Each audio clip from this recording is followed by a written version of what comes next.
Hey everybody, it's Justin with Justin Buys Houses. It's mid-September. On my way, actually just pulled over to run an errand to get some paperwork, but I'm meeting up with a client, and it just reminded me I haven't shot a video in a while. Sorry, apologize for the delay, but just an update.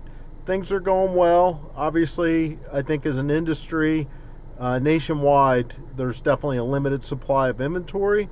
That being said, there's definitely some sellers that need help, and there's buyers that are actively looking. So the market is there. It's just a matter of piecing the right property with the right prospect. We are still actively buying in the Penridge School District and surrounding areas. Our key focus is for 3-bedroom, single-family homes in Penridge School District, but we're open to any and all opportunities in the surrounding areas. Once again, this is Justin with Justin Buys Houses. You can reach us at www.justin-buys houses.com. So please feel free to reach out. Any questions, don't hesitate to ask. You can leave a comment or a message below, and we look forward to hearing from you. Thanks again.